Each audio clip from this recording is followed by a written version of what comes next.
குட்டி புலியே கர்ஜித்தா தாய் புலி எப்படி கர்ஜிக்கணும் உங்களுக்கு சொல்ல வேணுமா? ஒரு நொடி யோசித்து பார்க்கிறேன். இதே திருச்சில 1008 கெடுபிடிகளுக்கு நடுவே உங்களை பார்ப்பதற்காக ஓடோடி வந்து நின்று அன்று உங்க அண்ணனா உங்க தம்பியா நம்ம தளபதியா மக்கள் விரும்பும் வேட்பாளரா வந்த மனிதர் எடுத்த சபதம் முடித்து, இது பதவி கிடையாது, பொறுப்பு. பொறுப்புக்கு வந்த ஒவ்வொரு நாளும் தாய்மார்களுக்கும் தமிழுக்கும் முதலிடம் கொடுத்து இதோ உங்கள் முன்னால் உரையாற்ற வருகிறார் மாண்புமிகு தமிழ்நாடு முதலமைச்சர் அண்ணன் தளபதி சி ஜோசப் விஜய் அவர்கள்.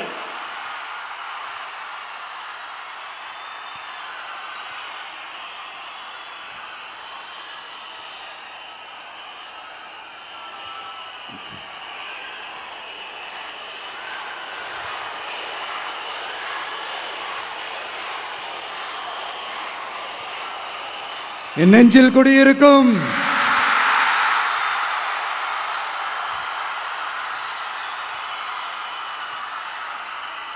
தமிழக மக்கள் உங்கள் அனைவருக்கும் என்னுடைய வணக்கமும் என்னுடைய நன்றிகளும்.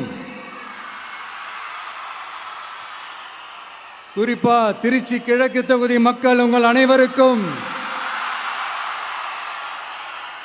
என்னுடைய ஸ்பெஷல் வணக்கமும் ஸ்பெஷல் நன்றிகளும். இதை நான் ஏன் இப்படி சொல்றேன்னா, என்னை இப்போ பெரம்பூர் தொகுதி எம்எல்ஏன்னு தான் சொல்லுவாங்க.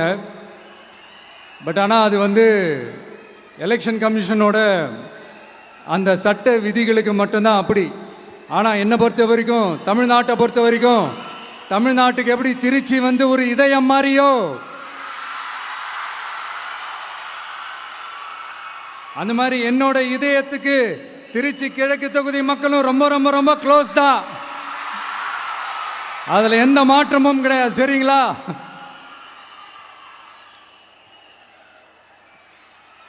ஆட்சிக்கு சில வாரங்கள் கூட ஆகல. 6 மாசம் அமைதியா இருப்போம்னு சொன்னவங்களாம் 6 நாள் கூட அமைதியா இருக்க முடியல. ஆட்சிக்கு அரை மணி நேரத்திலே ஆரம்பிச்சிட்டாங்க. பாவம், ஒரு கல்யாண வீட்டிலலாம் போய் புலம்பிட்டு இருக்காங்க. நான் சொன்னதெல்லாம் நடக்குதா? 1 by 1 எல்லா புலம்பல்ஸும்.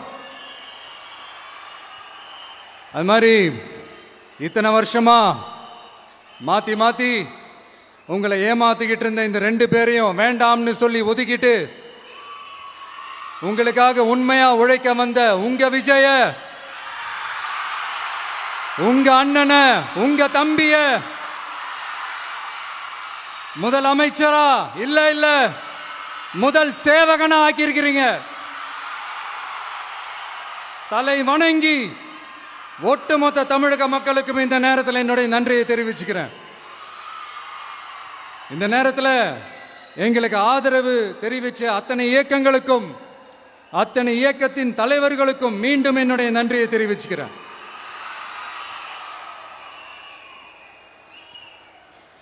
புரட்சி தலைவர் எம்ஜிஆர் அவர்களுடைய முதல் தேர்தலில் கூட இந்த அளவுக்கு ஒரு ஓட் பர்சன்டேஜ் வாங்கல அப்படின்ட்டு நிறைய பேர் சொன்னாங்க. ஆனா நீங்க டிவி கேட்க அவ்வளோ நீங்க ஆதரிச்சிருக்கிறீங்க. நான் எம்ஜிஆர் அவர்களோடலாம் நான் கம்பேர் பண்ணல. எம்ஜிஆர் தான். ஆனா நாம பெரியார், அண்ணா, எம்ஜிஆர் அவர்கள் வழியில ஒரு அன்பா உழைக்க வந்த உங்க விஜய், அவ்வளவுதான். 1977ல நீங்க போடாத ஓட்ட 2026ல நீங்க போட்டிருக்கிறீங்க. என்ன ஒண்ணு, இன்னும் கொஞ்சம் அதிகமா ஆதரிச்சிருந்தீங்கன்னா கொஞ்சம் நல்லா இருந்திருக்கும். பட் பரவாயில்ல, ஃபியூச்சர்ல வரப்போற எல்லா தேர்தலையும் உங்களுடைய முழு சப்போர்ட் என்னால வாங்க முடியும்ன்ற அந்த ஒரு நம்பிக்கை இப்போ என் மனசுல ரொம்ப ஆழமா பதிஞ்சிருக்கு. ஏன்னா நீங்க அமைச்சு கொடுத்திருக்கிற இந்த ஆட்சியில எல்லா நன்மைகளையும் நீங்க கண்கூடா பார்க்க தான் போறீங்க அப்படின்ற அந்த கான்ஃபிடன்ஸும் இப்ப என் மனசுல ரொம்ப ஆழமா பதிஞ்சிருக்கு. யார் எந்த நிலைமைக்கு எந்த பொசிஷன்ல போனாலும் இந்த கிண்டலும் கேலியுமா பேசுறது இருக்கத்தானே செய்யும். நம்மளை பத்தி, நம்ம அரசியலை பத்தி, நம்ம பேச்சை பத்தி இந்த கிண்டலும் கேலியுமா பேசிட்டு தானே இருப்பாங்க. அவங்க எல்லாருக்குமே என் சைட்ல இருந்து ஒரே ஒரு ரிக்வெஸ்ட், தயவு செஞ்சு நிப்பாட்டிடாதீங்க. தயவு செஞ்சு கண்டினியூ பண்ணுங்க. நீங்க தான் என்னோட எனர்ஜி ஃபோர்ஸ். நீங்க பேசிக்கிட்டே இருங்க, பேசிக்கிட்டே இருங்க, பேசிக்கிட்டே இருங்க. நான் மக்களுக்கு தேவையான நல்லதை செஞ்சுக்கிட்டே இருக்கேன், செஞ்சுக்கிட்டே இருக்கேன், செஞ்சுக்கிட்டே இருப்பேன். அடுத்து இப்ப நம்ம புதுசா அந்த சூட்லாம் போட்டு வரோம்ல, அதை பத்தி கூட நிறைய பேர், ஏன் நாமெல்லாம் கோட் சூட்லாம் போடக்கூடாதா? அதிகாரம் செய்யறவங்களும் ஆதிக்க சக்திகளும் மட்டும்தான் கோட் சூட்லாம் போடணுமா என்ன? அப்பெல்லாம் எதுவுமே கிடையாது. நான் என்ன கலர் கலராவா போட்டு வரேன்? ரெண்டே கலர், நம்ம எல்லாரும் மனசு மாதிரியே பிளாக் அண்ட் ஒயிட். எல்லாத்திலும் பிளாக் அண்ட் ஒயிட்டா இந்த விஜய் இருப்பான் அப்படின்னு காட்டுறதுக்கு தான் அந்த கலர். அடுத்து அந்த பிளாக் கூட யாரை குறிக்கும், எதை குறிக்கும்ன்றது நான் சொல்லி தான் தெரியணும்னு அவசியம் இல்லை, அது உங்களுக்கே நல்லா தெரியும். எல்லாத்துக்கும் இப்படி வழக்கம் சொல்லிக்கிட்டு நச நசன் பேசுற டைப்பும் நம்ம கிடையாது. உங்களுக்கே தெரியும், அதிகபட்சமா எல்லா மீட்டிங்களும் 20 நிமிஷம்குள்ளதான் நான் பேசியிருக்கிறேன். அதனால இப்ப மக்கள் என்கிட்ட என்ன சொல்றாங்க அப்படின்னா, இந்தப்பா விஜய், நீ எங்களுக்காக உழைக்கிறதுக்காக வந்திருக்கிற, அந்த வேலையை மட்டும் பாரு, உன்னை பத்தி பேசுறவங்கள நாங்க பாத்துக்கிறோம் அப்படின்னு சொல்லிட்டாங்க. சரி, ஆனது ஆச்சு.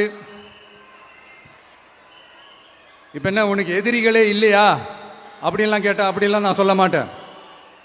அப்படிலாம் நான் நினைக்கவும் மாட்டேன், அப்படி நினைக்கவும் கூடாது. இப்பவும் சொல்றேன், அரசியல் ரீதியா சொல்றேன், ரெண்டு பேருக்கு நடுவுல தான் போட்டியே.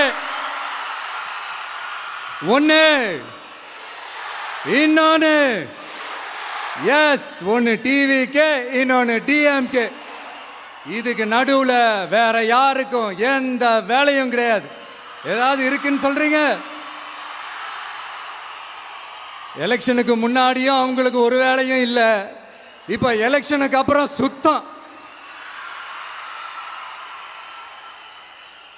ஆனா இந்த திமுகவும் மற்றும் பலரும் ஒன்னா சேர்ந்துகிட்டு இந்த விஜயோட ஆட்சி வந்துடக்கூடாதுன்னு சொல்லி ஒரு கூத்து ஒண்ணு பண்ணாங்களே, அந்த கடைசி 5 நாள், அடாடாடாடாடா, நமக்கெல்லாம் ஓஹோ இப்படியெல்லாம் கூட நடக்குமோ என்ன கூத்துங்கிறீங்க. ஆனா ஃபியூச்சர் என்னவா இருக்குன்றத மட்டும் இப்ப நான் சொல்றேன். உங்களுக்காக உண்மையா உழைக்க வந்த இந்த விஜயா, இல்ல இந்த விஜயோட ஆட்சி அமைஞ்சிட கூடாதுன்னு தடுக்க நினைச்ச ஸ்டாலின் சாரா? அவ்வளவுதான். இதுக்கு நடுவுல வேற யாரும் எந்த அல்லு சில்லும் உள்ள வந்து நம்மளை தடுக்கிறதோ எதிர்க்கிறதோ ஏதாவது பண்ணாங்கன்னா நிர்வாகம் அதுக்கு பொறுப்பில்லை ராஜா, நிர்வாகம் அதுக்கு பொறுப்பில்லை. ரிசல்ட் என்னவா வரும்ன்றது அது உங்களுக்கே நல்லா தெரியும்.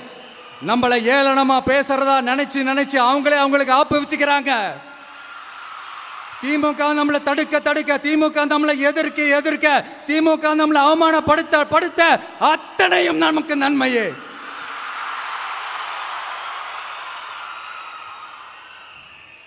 ஒன்று கவனிச்சிங்களா மக்களே, நம்ம ஆட்சிக்கு வந்ததுக்கு அப்புறம் ஒரு விஷயம் ஒன்று நடந்துகிட்டு இருக்கு. இது இந்த ஜென்சி தலைமுறையை அட்ராக்ட் பண்றதுக்காக இங்கிலீஷ் தமிழ் கலந்த அறிக்கை, அது சொல்ல வந்த நினைச்சிங்களா? அந்த காமெடி எல்லாம் கிடையாது.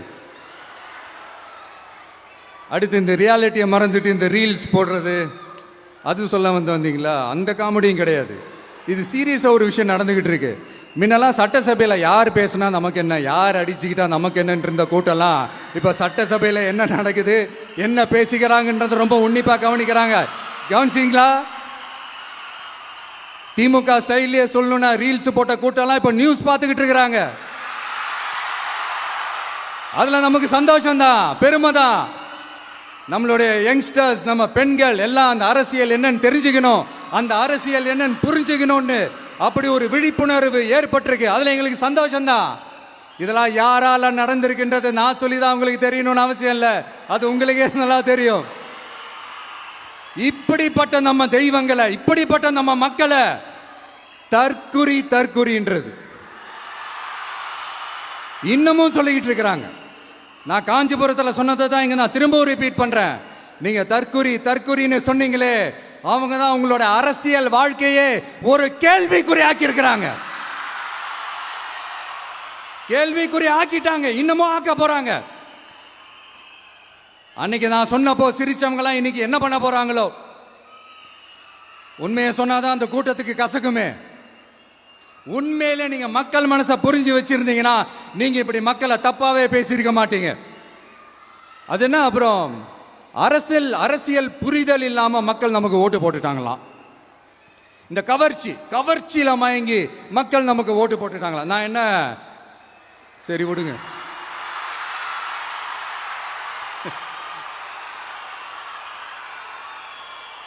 மக்கள் அவங்களுக்கு ஓட்டு போட்டா அந்த மக்கள் நல்லவங்களாம், அதே மக்கள் நமக்கு ஓட்டு போட்டா அந்த மக்கள் கெட்டவங்களா? தற்குறியா?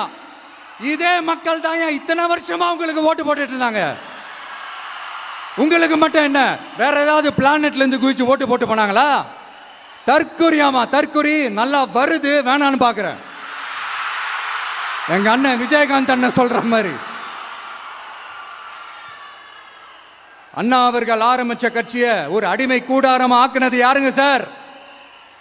இப்படி எல்லாம் ஆக்கிட்டு உண்மையை சொல்லு உடன்பிறப்பேவா. உங்களோட அந்த உண்மையான உடன்பிறப்புக்கெல்லாம் என்ன சொல்றாங்க தெரியுமா சார்?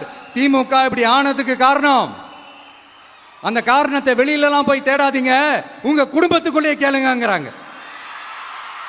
உங்களுக்காக மாடா உழைச்சி தேஞ்சு போய் கிடக்கிறோம். திமுக இப்படி ஆனதுக்கு காரணம் உழைக்காம சொகுசா இருக்கிற உங்க குடும்பத்துக்குள்ளேயே போய் கேளுங்கிறாங்க. ஒவ்வொரு திமுக தொண்டனும் அதை சொல்றாங்க. அதை புரிஞ்சிக்காம நம்மளையும் நம்ம மக்களையும் தப்பா பேசிக்கிட்டு, நீங்க மக்களை தப்பா பேசுனீங்கன்னா இந்த விஜய் வந்து கேள்வி கேட்பான், சும்மா இருக்க மாட்டான். இந்த விஜயும் தமிழ்நாட்டு மக்களும் வேறு இல்லை. இந்த விஜய் தான் தமிழ்நாட்டு மக்களோட ஒரு உண்மையான ஒரே பிரதிநிதி. இது இன்னைக்கும் சரி, நாளைக்கும் சரி, நாளன்னைக்கும் சரி, இதுதான் நிஜம். மறுபடியும் சொல்றேன், நமக்கும் மக்களுக்கும் இடையே இருக்கிற இந்த பூர்வ ஜென்ம பந்தத்தை, அந்த உறவை ஏதோ இந்த சதிகள் சூழ்ச்சிகள் பண்ணி யாராலையும் எதுவும் கெடுக்கவே முடியாது. கெடுக்க ட்ரை பண்ணீங்க நம்ம ஆட்சிக்கெல்லாம் வரதுக்கு முன்னாடி. என்ன சதிகள், என்ன சூழ்ச்சிகள், என்னென்னலாம் பண்ணி எப்படியெல்லாம் தடுத்துடலான்னு. ஆனா இப்ப ஆட்சிக்கு வந்த இந்த சாமானிய மக்கள் ஆட்சியை நீங்க இந்த எதிர்கட்சியா இருக்கும் போது ஒன்று யூஸ் பண்ணுவீங்கல்ல, இந்த பழைய டெக்னிக், அதெல்லாம் யூஸ் பண்ணி நம்மளையும் மக்களையும் பிரிச்சலாம்னு நினைச்சீங்கன்னா அது ஒரு காலம் நடக்காது. மக்கள்லாம் ரொம்ப தெளிவாயிட்டாங்க சார், ரொம்ப தெளிவாயிட்டாங்க. அதனால ஒரு ஆக்கப்பூர்வமான ஒரு எதிர்கட்சியா செயல்பட்டு மக்கள் மனசை வெல்ல பாருங்க. இந்த கடைசி லாஸ்ட் 1 மந்தா நடந்த ஒரு சில விஷயங்கள் உங்ககிட்ட நான் ஷேர் பண்ணணும்னு ஆசைப்படுறேன். இந்த 200 யூனிட் மின்சாரம், கட்டணமில்லா மின்சாரம் அறிவிச்சோம். அதில் ஆல்ரெடி இருந்த 100 யூனிட் திமுக கொடுத்தது கிடையாது. மேடம் ஜெயலலிதா மேடம் இருந்தப்போ செஞ்சுட்டு போனது. ஸ்டாலின் சார் பதவி போன அந்த கடுப்புல அறிக்கையா விட்டு தள்ளிக்கிட்டு இருக்கிறாரு. என்ன பண்ணீங்க உங்களோட ஆட்சியில? மக்கள் பணத்தை, டாஸ்மாக்ல இருந்து அடிச்ச அந்த பணத்தை, ஊழல் செஞ்ச அந்த ஃபைல க்ளோஸ் பண்றதுக்கு அலைஞ்சீங்க. ஆனா இந்த விஜய் மக்களுக்கு தொந்தரவா இருக்கிற அதே டாஸ்மாக க்ளோஸ் பண்ணா. விவசாயிகளோட அந்த கடனை தள்ளுபடி மேக்சிமம் இந்த 1 மந்த்ல என்ன செய்ய முடியுமோ அதை செஞ்சான். நீங்க தான் அந்த நிதி சம்பந்தமா இருக்கிற எல்லா கேட்டையும் லாக் பண்ணி வச்சுட்டு போயிருக்கிறீங்க. அதை சரி செய்ய வேணாமா? அதை ஒழுங்குபடுத்த வேணாமா? அதனால மறுபடியும் சொல்றேன், இந்த விஜய் பொய் சொல்லி ஏமாத்துறதுக்காகலாம் அரசியலுக்கு வரல. உங்க கூடவே நிக்கிறதுக்காக மட்டும்தான் அரசியலுக்கு வந்திருக்கிறேன். அதுல எந்த மாற்று கருத்துமே கிடையாது. கவலையப்படாதீங்க விவசாய பெருமக்களே. அடுத்து இந்த சட்டம் ஒழுங்கு, அது சரியில்லை இது சரியில்லைன்னு சொல்லி திமுகவும் மற்றும் பலரும் மாறி மாறி கூவுறீங்க. நான் ஒண்ணு கேட்கிறேன், இந்த மாடல் அரசுன்னு சொல்றீங்களே, அதுல என்ன செஞ்சு வச்சுட்டு போயிருக்கீங்க? ஒரு ஊரு விடாம, ஒரு தெரு விடாம போதை பொருள் கலாச்சாரம் அப்படியே ஸ்ப்ரெட் ஆகி கொட்டி கிடக்குது. அது அப்பவே இனிஷியல் ஸ்டேஜ் அதை நீங்க கண்ட்ரோல் பண்ணியிருந்தீங்கன்னா இத்தனை பெண்களை இழக்க வேண்டிய ஒரு சூழ்நிலை ஏற்பட்டிருக்குமா? எல்லாத்தையும் பண்ணிட்டு பழிய தூக்கி ஏன் மேல போடுறாங்க. நீங்க என்ன பழி நம்ம மேல போட்டாலும் மக்கள் நிம்மதியா வாழக்கூடிய அந்த செயலை கண்டிப்பா இந்த விஜய் செஞ்சு தான் காட்டுவான். அதுக்காக தான் எஃபிஷியன்டான போலீஸ் ஆபீசர்ஸ் நான் அப்பாயிண்ட் பண்ணியிருக்கிறேன். எஃபிஷியன்டான அந்த போலீஸ் ஆபீசர்ஸ் டீம் நான் அப்பாயிண்ட் பண்ணியிருக்கிறேன். பெண்கள் பாதுகாப்பான அந்த சிங்கப்பெண் காவல் படை நெக்ஸ்ட் வீக் அதை இனாகரேட் பண்ண போறோம். தப்பு செஞ்சவங்களுக்கான தண்டனை, அதுக்கான சார்ஜ் ஷீட் எல்லாமே ரொம்ப ஃபாஸ்டா ரொம்ப ஸ்பீடா செய்யறதுக்கான அந்த வேலையை செய்ய சொல்லி இருக்கிறோம். கோர்ட்ல கூட தப்பு செஞ்சவங்களுக்கான அந்த கடுமையான தண்டனை வாங்கி கொடுக்கிறதுக்கான அந்த வேலையையும் ரொம்ப சீக்கிரமா செய்ய சொல்லி இருக்கிறோம். அதனால நீங்க என்ன பழி நம்ம மேல போட்டாலும் உண்மையா உறுதியா மக்களுக்கு தேவையான எல்லா விஷயங்களையும் இந்த விஜய் செஞ்சு தான் காட்டுவான். இப்படியெல்லாம் நம்ம சொல்றதுனால இவங்க என்ன சொல்லுவாங்க தெரியுமா? அவங்க தான் ஆட்சியிலே இல்லையே, அப்புறம் ஏங்க அவங்கள குறை சொல்றீங்க அப்படின்னு கேட்பாங்க. வேர்ல வெந்நியை ஊத்திட்டு போனவங்கள வெளிச்சம் போட்டு காட்டாம பின்ன வேற என்ன சொல்லுவாங்க? இதெல்லாம் மக்கள் கிட்ட நம்ம தெளிவா எடுத்து சொல்லணும் இல்லையா? அதுக்காக தான் இதெல்லாம் சொல்லிட்டு இருக்கிறேன். நம்ம மக்களுக்காக இவ்வளோ வேலை பார்க்குறோம், ஆனால் இவங்க அதையெல்லாம் விட்டுட்டு குதிரை பேரம் பண்ணுறாரு, அது பண்ணுறாரு, இது பண்ணுறாருன்னு சொல்லிட்டு தப்பா கதையெல்லாம் அடித்து விட்டுக்கிட்டு இந்த தீய சக்தியும் தீந்து போன சக்தியும் அதாங்க திமுகவும் மற்றும் பலரும் ஒன்னா சேர்ந்துக்கிட்டு திருட்டுத்தனமா யாருக்கும் தெரியாம ஒரு ஓரமா மூலையில உட்கார்ந்துட்டு பேரம் பேசி கூட்டு சேர்ந்து ஆட்சி அமைச்சு கொள்ளையடிக்க திட்டம் போட்டாங்க. அது ஏன் தெரியுமா? உங்களோட இந்த டிவிக்கு ஆட்சி அமைஞ்சா அவங்க பொழப்பே போயிடும். அந்த கொள்ளையடிக்கிறது, லஞ்சம், ஊழல் எல்லாமே கத்தம். அதான் இந்த காரணம். அடுத்து ஸ்டாலின் சார், திமுக இப்போ தீய சக்தி மட்டும் இல்ல, மக்களை விட்டு ரொம்ப தூரமா போன தூர சக்தி, ஓர சக்தி, கோர சக்தி, பார சக்தி. நீங்க எப்போ இந்த தீந்து போன சக்தியோட நீங்க கூட்டு சேர்ந்துக்கிட்டு ஆட்சி அமைக்கணும்னு நினைச்சீங்களோ அப்பவே இந்த திமுக தூர்ந்து போன சக்தியாகவும் ஆயிடுச்சு. நீங்களாம் நம்மளை பத்தி அவதூறு பேசலாமா சார்? இது நியாயமா? மக்களை இவ்வளவு பெரிய மக்கள் சக்தி நம்மளோடு இருக்கும் போது நமக்கு எதுக்கு வேற அரசியல்? எலெக்ஷன்ல 50-60 வருஷமா இருந்த சாதிய உடைச்சிருக்கிறோம், மதத்தை உடைச்சிருக்கிறோம், காசு கொடுத்து ஓட்டு வாங்கறத உடைச்சிருக்கிறோம். நாம எது செஞ்சாலும் கான்ஸ்டிடியூஷன்ல தான் செய்வோம். நாம சிங்கிள் மெஜாரிட்டி வாங்கி இருந்தாலும் நம்மள நம்பி முறையா கூட்டணியில கட்சியில ஆதரிக்க வர்றவங்களை அரவணைச்சு தான் இருப்போம். நான் இப்பவும் மீண்டும் டிக்ளேர் பண்றேன், டிவிகே ஆட்சி எந்த பாகுபாடும் இல்லாம எல்லாருக்குமான ஒரு ஆட்சியா தான் இருக்கும். அதுல எந்த மாற்றமும் கிடையாது. ஸ்டாலின் சார் மாதிரி ஊசலாட்டம் இருக்கவே இருக்காது. மதச்சார்பற்ற கொள்கையில சமரசமே இல்லை. மாநில உரிமைகள்ல விட்டு கொடுக்கவே மாட்டோம். நதி நீர் உரிமைகளை விட்டு கொடுக்கவே மாட்டோம். சமூக நீதி, சம நீதிய, சமத்துவ நீதிய ஒரு நாளும் விட்டு கொடுக்கவே மாட்டோம். அதனால திருச்சி கிழக்கு தொகுதி மக்களே, தமிழ்நாட்டில் இருக்கிற 234 தொகுதியும் நம்ம தொகுதி தான். அதுல எந்த கட்சி ஜெயிச்சிருந்தாலும் அது நம்ம தொகுதி தான். பெரம்பூரா இருக்கட்டும், திருச்சி கிழக்கா இருக்கட்டும், எனக்கு 2 கண்கள் மாதிரி. அதுலயும் திருச்சி கிழக்கு என் செல்ல புள்ள மாதிரி. அதனால வரப்போற இடைத்தேர்தல்ல உங்க வீட்டில் இருக்கிற ஒருத்தரை, உங்கள ஒருத்தரை தான் வேட்பாளரா நிக்க வைக்க போறோம்.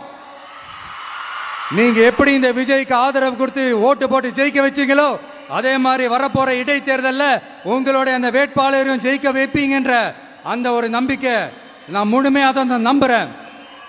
உங்களுக்காக உழைக்க வந்திருக்கிறேன். உங்களுக்காக எல்லா விஷயத்தையும் நான் பார்த்து செய்வேன். ஊழல் இல்லாத லஞ்சம் இல்லாத ஒரு ஆட்சியை நான் கொடுப்பேன். I understand. ஒரே நாள் அது நடக்காததான், மேஜிக் இல்ல. பட் ஒரு நாள் அதை நான் நடக்க வைப்பேன். எனக்கு இப்ப வேற எந்த வேலையும் இல்ல உங்களுக்காக உழைக்கிறத தவிர. என் கடன் இனி என் மக்களுக்கு பணி செய்து கிடைப்பதே. மீண்டும்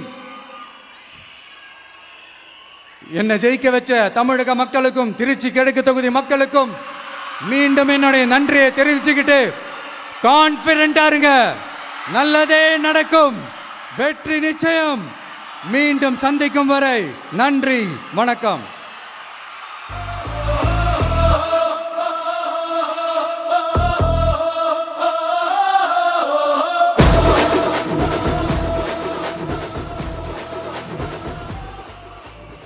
பணநாயகத்தை உடைத்த எங்கள் ஜனநாயகம் தமிழ்நாடு புது வரலாற்றை உருவாக்கிய மாண்புமிகு முதலமைச்சர் அவர்களுக்கு பரிசு வழங்கி சிறப்பு செய்வதற்காக மூத்த அரசியல் தலைவர் மதிப்பிற்குரிய திரு வெல்லமண்டி நடராஜன் அவர்களை அரங்கம் நிறைந்த கரவொலியோடு அன்போடு அழைக்கிறோம்.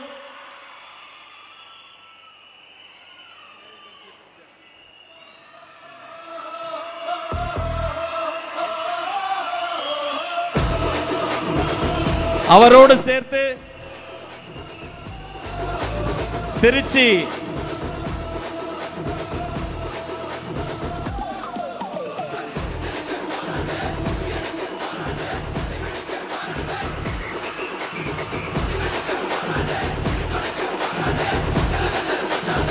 வெற்றி தலைவர் அவர்களுக்கு செங்கோலை பரிசாக வழங்குகிறார் அண்ணன் அவர்கள்.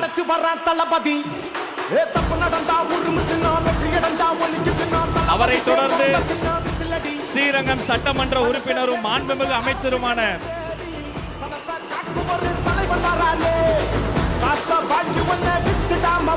அன்பு சகோதரர் திரு ரமேஷ் அவர்கள்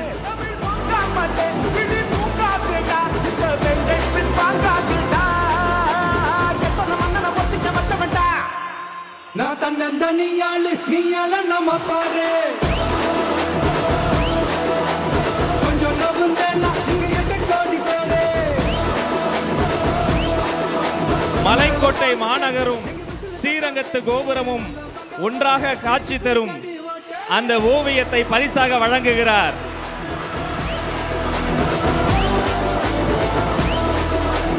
இன்று திருச்சியை படத்தில் தருகிறார், அன்று திருச்சியை தேர்தல் களத்தில் தந்துவிட்டார். அவரை தொடர்ந்து மதிப்பிற்குரிய வாரிய தலைவர் கூபா கிருஷ்ணன் அவர்களின் சார்பில் வெள்ளி செங்கோலை பரிசாக வெற்றி தலைவரின் கரங்களில் தருகிறோம்.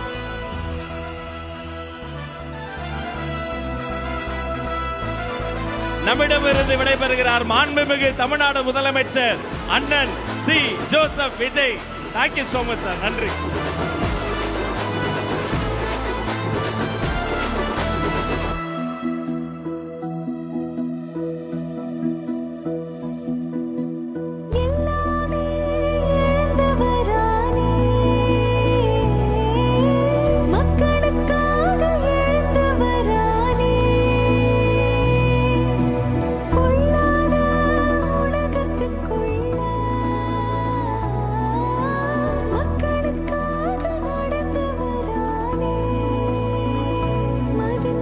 பிளே ஸ்டோர் மற்றும் ஆப் ஸ்டோரில் இருந்து பாலிமர் செயலியை QR கோடு மூலம் பதிவிறக்கம் செய்யுங்கள். செய்திகளை உடனுக்குடன் பெறுங்கள்.